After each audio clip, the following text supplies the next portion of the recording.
Bienvenue dans cette nouvelle vidéo. Aujourd'hui je vous retrouve pour vous présenter les sorties que j'ai pu repérer pour le mois de janvier. Comme vous savez, au mois de janvier c'est la rentrée littéraire, donc forcément il y a pas mal de sorties. J'espère que vous êtes bien installés pour regarder cette vidéo et que vous avez préparé peut-être votre porte-monnaie si jamais vous souhaitez craquer pour les sorties de ce début d'année. Donc je vais commencer tout de suite avec des sorties le 4 janvier parce qu'il y en a pas mal qui sortent dès le 4. Vous avez Entre Terre et Ciel, le tome 1, Soleil Noir. J'ai noté ce titre là parce que je l'avais vu beaucoup passer en VO avec une autre couverture très différente, donc là c'est une nouvelle couverture française.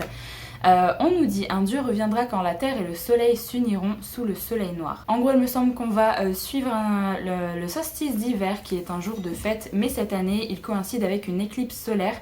Et il va y avoir un navire qui va arriver dans la ville de Tova, donc qui organise du coup ce solstice. Mais à son bord, il y a un passager assez étrange. C'est un passager aveugle, couvert de cicatrices et drapé dans le manteau de la destinée. Voilà, moi j'avais vu de bons avis passer sur la sortie VO, donc je me suis noté ce titre-là. La couverture, j'aimais beaucoup la couverture en VO, là je trouve que ça va aussi en français, je trouve qu'elle est plutôt sympathique. Donc voilà pour cette première sortie du 4 janvier. Il y a également La fille du docteur Moreau de Silvia Moreno Garcia. Alors c'est la même autrice que Mexican Gothic, si jamais vous avez déjà lu ce titre-là. Alors dans cette histoire, on va suivre Carlota qui a grandi dans une propriété isolée, qui est la fille d'un chercheur soit génial, soit fou. On va suivre Montgomery Lawton qui aide le docteur Moreau dans ses expériences et on va suivre les hybrides qui sont le fruit des travaux du docteur, des monstres mi-humains et mi-animaux. Apparemment tout se passait bien, sauf qu'à un moment tout va basculer lors de l'arrivée d'Eduardo Lizalde qui va déclencher sans le vouloir une dangereuse réaction en chaîne. Voilà un petit peu pour ce titre, j'ai vu passer également de bons avis sur ce titre en VO. Je pense que j'attendrai des avis parce que moi j'avais pas trop accroché à Mexican Gothic, donc j'attendrai tranquillement d'avoir des avis sur ce titre là. Si jamais ça vous intéresse, il y a une sortie en format poche qui va sortir du coup le 4 janvier, c'est Serpent and Dove le tome 1, Shelby Mahurin, donc ça sort chez J'ai lu si je dis pas de bêtises, une saga de fantasy young adulte si jamais ça vous intéresse. Je vous mets le résumé sur l'écran si jamais vous voulez relire.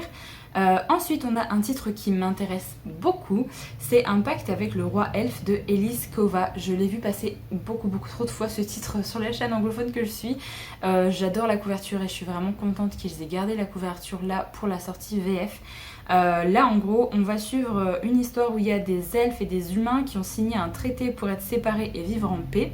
Mais tous les 100 ans, les humains doivent fournir une jeune fille pour qu'elle devienne l'épouse du roi elfe et part vivre avec lui. Tout ce que je sais, j'ai pas lu la suite du résumé, mais en gros on va suivre justement cette fille qui va être donnée on va dire aux elfes pour aller épouser le roi. Donc voilà, j'ai très hâte de voir ce que ça donne parce que pareil, il a fait quand même pas mal de buzz sur la sphère anglophone. Donc je suis très contente que ça sorte en français. Je passe ensuite au 5 janvier où là il y a 4... non plus que 4, il y en a pas mal, il y a pas mal de sorties le 5. Il y a d'abord en format poche True Story de Kate Reid Pitty. Où là en fait c'est une histoire contemporaine qui va sortir chez Gamester si j'ai pas de bêtises. On va suivre des ados qui vont lancer une rumeur sur une fille et tout le lycée va bien sûr être au courant, est-ce que c'est vrai ou pas, donc je sais pas si on va parler d'harcèlement ou si on va partir dans autre chose. Je pense qu'on va parler de harcèlement vu la thématique. J'avais très envie de découvrir ce titre là, j'avais vu passer de bons avis quand il était sorti en grand format. Donc je me suis noté cette sortie poche. Ensuite on va passer à deux titres qui vont sortir chez De Saxus. La première c'est Terre brisée de Victoria Aveyard. C'est le premier tome d'une nouvelle série où on va suivre la fille d'un pirate légendaire qui va faire partie d'un groupe composé d'un écuyer, d'un immortel, d'une assassin, d'une sorcière, d'un faussaire et d'une chasseuse de primes. Ils vont devoir affronter un adversaire vicieux, invincible et déterminé à réduire en cendres tous les royaumes. Donc on va suivre un sacré groupe. J'ai pas vraiment vu d'avis sur cette série. Moi j'ai un peu de mal avec Victoria Aveyard parce que j'avais tenté Red Queen, j'avais beaucoup aimé le premier tome et le tome 2 m'avait pas plu du tout. Donc je sais pas si je tenterai cette nouvelle série ou pas, je pense que j'attendrai un petit peu des retours. Mais en tout cas sachez que ça sort du coup chez De Saxus le 5 janvier. Après au niveau des dates peut-être que ça va changer avec De Saxus, hein. Vous savez comment ça fonctionne, des fois on a des dates et en fait une semaine avant on apprend que c'est retardé. Ensuite vous avez également Sky Hunter de Marilu et là franchement je suis ravie parce que Marilu c'est une de mes autrices préférées. J'ai adoré Legend, j'ai adoré également Young Elite, donc j'ai vraiment trop hâte d'avoir cette nouvelle série entre mes mains. Tout ce que je sais c'est qu'on va suivre un groupe de jeunes soldats qui sont prêts à tout sacrifier pour sauver ce qui leur est cher. Et on va avoir un personnage principal qui est une réfugiée muette et qui va pas mal subir du racisme. Je savourais tout ce que je sais, mais j'avais vu de très bons avis. Je pense vraiment me laisser tenter parce que Marilu, voilà, c'est une autrice que j'aime beaucoup trop. Alors ensuite, on sort des titres de chez De Saxus avec les 12 d'Aritsar de Jordan El Fueco. Alors là, apparemment, dans cette histoire, il y a un empereur qui gouverne avec 11 conseillers qui sont reliés grâce à un rayon. Ce rayon, apparemment, il les unit comme des âmes sœurs. Donc personne ne peut tuer l'empereur à part l'un de ses conseillers. Et en gros, on va suivre une jeune fille qui s'appelle Tarisai qui va être envoyée à la sélection des conseillers du jeune prince Dao. Et sa mère va l'obliger par un vœu magique à se rapprocher du prince et à le tuer. Sauf que forcément, elle a pas trop envie de subir ça et d'être forcée à faire ça. Donc on va suivre un petit peu cette histoire. La couverture vraiment très jolie. Donc j'avais jamais entendu parler de cette série. Donc à voir un petit peu les avis. Ensuite on passe à une sortie poche que j'ai vraiment très hâte de découvrir parce que je l'avais vu passer sur pas mal de chaînes à sa sortie en grand format. Et je me suis dit, il va falloir que je découvre quand ça sort en poche parce que vraiment ça me donne trop envie. C'est le pavillon des combattantes de Emma Donoghue, je ne sais pas trop. Alors là on est dans un titre historique où on va être à Dublin en 1918 et tout ce que je sais c'est qu'on va suivre une infirmière dans une maternité en pleine pandémie de grippe espagnole. Et il va y avoir également une docteure et une orpheline bénévole qui vont aider du coup dans cette maternité. C'est à peu près tout ce que je sais. J'ai vu de très bons avis et des avis qui disaient également que c'était très dur et il y a certains passages assez compliqués à lire. Mais forcément ça m'a intriguée, donc je me suis noté ce titre là. Ensuite j'ai noté un petit feel good je dirais, qui est le manuscrit de Célia de Kalikis. Il me semble que c'est l'autrice de la bibliothèque des bienheureux si je dis pas de bêtises. Je me suis pas noté vraiment de résumé parce que le résumé était très court et c'est un feel good, donc voilà, si jamais ça vous intéresse, le résumé est sur l'écran. Ensuite j'ai également noté la sortie poche d'un titre qui m'intéressait beaucoup. J'attendais vraiment sa sortie poche parce que j'avais très envie de le découvrir. C'est La petite boutique au poison de Sarah Penner, où on va suivre apparemment une apothicaire qui accepte de vendre des poisons aux femmes pour se protéger des hommes violents. Donc on est à Londres en 1791. Je pense qu'on va avoir une double temporalité puisqu'on va également être 2 siècles plus tard où une fiole va ressurgir dans la Tamise au pied d'une américaine au cœur brisé. Voilà, j'ai bien envie de découvrir ce titre là parce que au niveau de tout ce qui est apothicaire, vente de poison également, assez féministe également au niveau du résumé, j'ai bien envie de tenter. Le 11, je me suis noté 2 titres. Il y a À tout jamais de Colleen Hoover. Je n'ai pas lu le résumé parce que vous savez, je lis pas les résumés de Colleen Hoover. Sachez que c'est la suite de Jamais plus. Donc si jamais vous n'avez pas lu ce titre là avant, il faut avoir lu ce titre là. Donc je suis trop contente parce que vraiment j'attendais cette traduction avec beaucoup d'impatience. Colleen Hoover c'est une de mes autrices de romances contemporaines préférées, donc j'ai très hâte d'avoir ce titre là, surtout que Jamais plus, je pense que c'est mon titre préféré de l'autrice. Donc voilà, j'ai vraiment hâte d'avoir ce titre là, même si apparemment il est très court, je crois qu'il fait moins de 300 pages et j'ai un petit peu peur d'être déçue tellement j'avais adoré Jamais plus, donc on va croiser les doigts pour que ce soit aussi bien. Je suis également noté une sortie de chez Charleston qui est La sorcière de Limbrish de Susan Smith, où apparemment on est en 1674 où on va suivre une femme accusée de sorcellerie. Un peu le pitch basique sur pas mal d'autres histoires, mais moi il suffit de savoir ça. J'attends du coup de voir un petit peu les avis tomber pour savoir un petit peu de quoi ça parle en plus. Mais je crois qu'on va suivre une femme qui est enfermée dans un cachot ou quelque chose comme ça, donc on va vraiment être dans sa tête. J'en sais pas plus pour l'instant, mais tout ce qui est accusation de sorcellerie et compagnie, j'aime plutôt bien lire ça dans les histoires, donc je me suis noté ce titre là. Pour le 19 janvier, je me suis noté une autre sortie de chez De Saxus qui est As de pique de Farida Abike Iyimide. Apparemment c'est un thriller young adulte où on va suivre 2 personnages qui vont rentrer dans une académie, donc l'académie Niveus. Et en gros, il va y avoir des révélations qui vont être dévoilées sur eux par des messages anonymes et il y a des trucs bizarres qui vont arriver. J'ai vu d'excellents avis sur la sortie en VO, vraiment de très bons avis. En thriller young adult apparemment c'est vraiment excellent.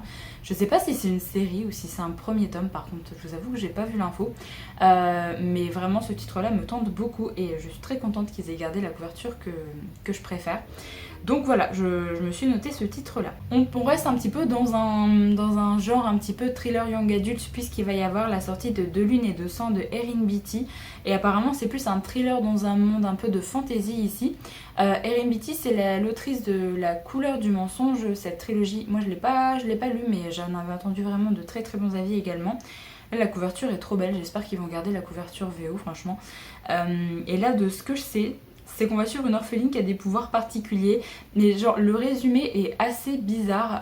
J'ai l'impression en gros elle est capable de savoir si tel ou tel bâtiment a une faille et en gros s'il risque de s'effondrer ou pas. Franchement au niveau du résumé en VO, je vous avoue que j'ai pas compris grand chose, donc j'attends de voir le résumé de chez Lumen parce que je pense que ça va sortir chez Lumen vu que sa première série est sortie là-bas. Voilà, j'attends de voir le résumé parce que clairement c'est pas clair au niveau du résumé en VO. Un petit titre qui va sortir chez les éditions La Talente, c'est L'impératrice du sel et de la fortune de Engi Vo. Alors là pareil, j'ai lu le résumé, je vous mets sur l'écran, et j'ai pas compris grand chose, mais j'ai vu de très bons avis également quand c'est sorti en VO. C'est très très court, c'est un petit peu le même genre de nouvelles que pour les nouvelles de Becky Chambers il me semble. Donc ça va se lire très très vite. J'arrive pas trop à comprendre le résumé. Donc j'ai l'impression qu'on va peut-être parler d'un truc un peu mythologique ou d'une divinité, je sais pas trop. En tout cas la couverture, je la trouve vraiment chouette. Elle met un petit peu mal à l'aise je trouve, mais je la trouve vraiment magnifique. Donc voilà. Ensuite il y a Les Royaumes Immobiles, le tome 2 de Ariel Oates.